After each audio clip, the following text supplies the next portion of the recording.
Thank you for visiting Boutique Lifestyle. This is a wardrobe planning series in collaboration with So Much Fabric, where fabric is sewn into fashion.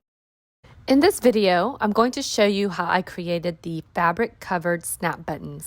I made them for my lace trench dress. I purchased these size 4 metal snap buttons. To distinguish the front and the back of the snap buttons, the front of the snap button is the slim one and it has a ball on top. The back is thicker and has an opening in the center. And here I'm just snapping the front to the back. So for my project, I'm using the Ponte knit fabric in the color that matches my lace trench dress. I cut a piece of fabric 1.5 inches in width and 12 inches in length, which allows me to cut 8 squares. So here I'm cutting 1.5 inches by 1.5 inches squares. Next, I'm going to trim off the corners, creating a circle. I will not worry about how straight and perfect the cutting is, so you'll notice the circumference is a little jagged. Next, I'm going to double thread the needle and then knot the end. Then I will do a running stitch about 1/4 of an inch from the edge of the circle and then just stitch it all the way around.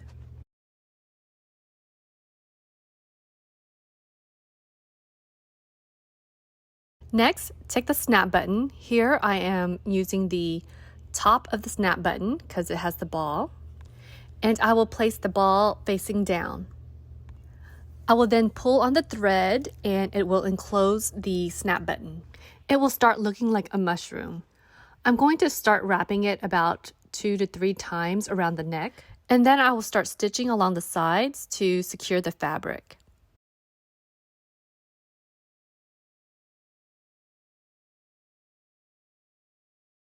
When I am finished going all the way around, I am going to push the needle straight through the center of the fabric, then pull it through, and then I will go through the opposite side and pull it through just so it can cross stitch.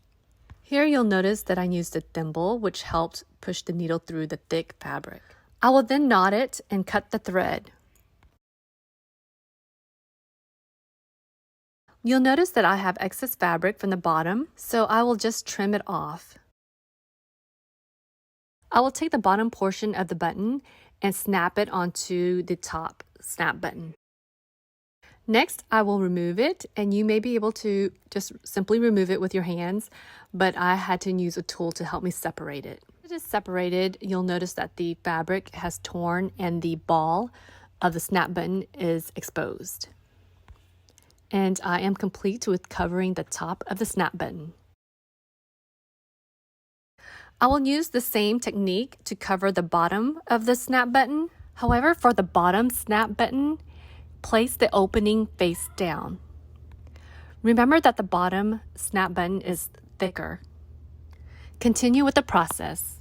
Enclose the snap button and then wrap the head of the mushroom. Stitch along the sides and then do a stitch through the center. Cross stitch it through the other side.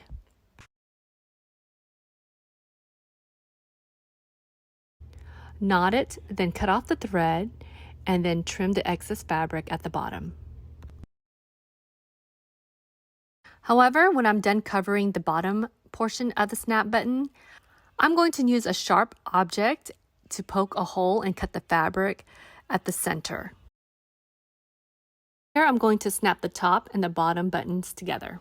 I need 7 more pairs of these buttons, so I'm going to repeat the process. Here I'm using the frayed check and I'm just going to go around the opening of the snap button. And I am complete.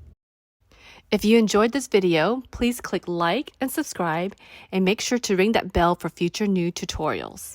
Well, thank you for visiting, and I hope you got inspired to create something extraordinary out of the ordinary.